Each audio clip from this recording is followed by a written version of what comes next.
ഈ സിങ്കിൽ പാത്രം കഴുകാൻ കിടക്കുന്നതിൻ്റെ കൂട്ടത്തിൽ ഈ കുക്കർ കിടക്കുന്ന കാണുന്നുണ്ടെങ്കിൽ പാത്രം കഴുകാനുള്ള മൂടും കൂടെ അങ്ങ് പോവും. പണ്ട് ഞാൻ ഈ കുക്കർ കിടക്കുന്ന കണ്ടാൽ എങ്ങനെങ്കിലും അവിടുന്ന് ഓടി രക്ഷപ്പെടാൻ നോക്കുമായിരുന്നു. ഇപ്പം ഇനി ഓടി രക്ഷപ്പെടാൻ വേറെ വഴിയൊന്നും ഇല്ലാത്തതുകൊണ്ട് കുക്കർ കിടക്കുന്ന കണ്ടുകൊണ്ട് അത് കഴുകുകയുള്ളൂ നിവൃത്തി. പിന്നെ കഴിവതും കുക്കർ ആദ്യം തന്നെ ഞാൻ കഴുകി വെക്കുമായിരുന്നു, ഇതൊക്കെ പാത്രം കുന്നുകൂടുന്നതിന് മുന്നേ.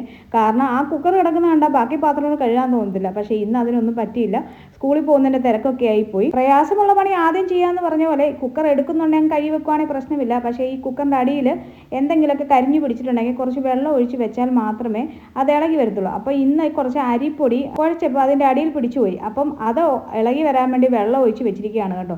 അതവിടുന്ന് ഇളകി വരട്ടെ. അപ്പോൾ ബാക്കി പാത്രത്തിൻ്റെ കാര്യത്തിലൊക്കെ ഒരു തീരുമാനത്തിലെത്താം.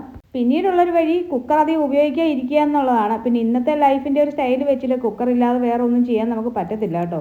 അപ്പം അതും ഒഴിവാക്കാൻ പറ്റത്തില്ല. പിന്നെ എല്ലാവരും പറയുന്നത് ഡിഷ് വാഷർ ഉപയോഗിക്കുക എന്നാണ്. പിന്നെ ഡിഷ് വാഷറിനകത്ത് വെക്കണമെങ്കിലും നമ്മൾ കൈ കൊണ്ട് അതിനകത്തിൽ അഴുക്കെല്ലാം കളഞ്ഞിട്ട് വേണ്ടേ ഡിഷ് വാഷറിനകത്ത് വെക്കാൻ. എന്നാൽ പിന്നെ ആ സമയം കൊണ്ട് അത് കഴിയും കൂടെ എടുത്തുകൂടെ എന്നാണ് ഞാൻ ചിന്തിക്കുന്നത്. അത് എത്രത്തോളം ശരിയാണെന്ന് എനിക്ക് അറിഞ്ഞുകൂടാ. കാരണം ഞാൻ ഇതുവരെ ഡിഷ് വാഷർ ഉപയോഗിച്ചിട്ടില്ല. അത് ഉപയോഗിക്കുന്നവരുണ്ടെങ്കിൽ അതിനെക്കുറിച്ചൊന്ന് കമൻറ്റ് ചെയ്യുക കേട്ടോ. അത് എങ്ങനെയുണ്ട്, എന്താണ് എൻ്റെ പ്രവർത്തന രീതി എന്നൊക്കെ.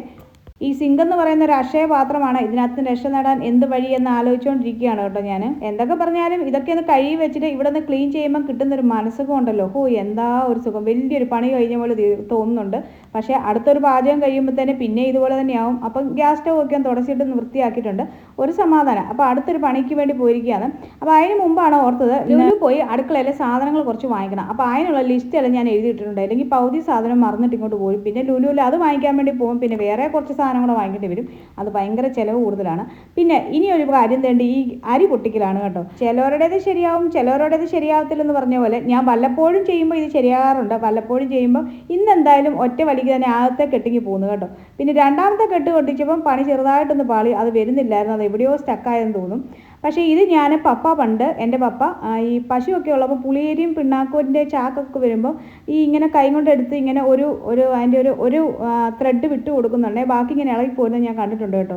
പക്ഷേ ഞാൻ ആദ്യകാലങ്ങളിലൊക്കെ ഈ ചാക്ക് പൊട്ടിച്ചുകൊണ്ടിരുന്നത് അതിൻ്റെ സൈഡൊക്കെ അറുത്ത് വിട്ടിട്ടൊക്കെയാണ്, അതിൻ്റെ പൊടി മുഴുവനും അരിക്കാത്തായൊക്കെയാണ് ഇത് ഞാൻ എടുത്തുകൊണ്ടിരുന്നത്.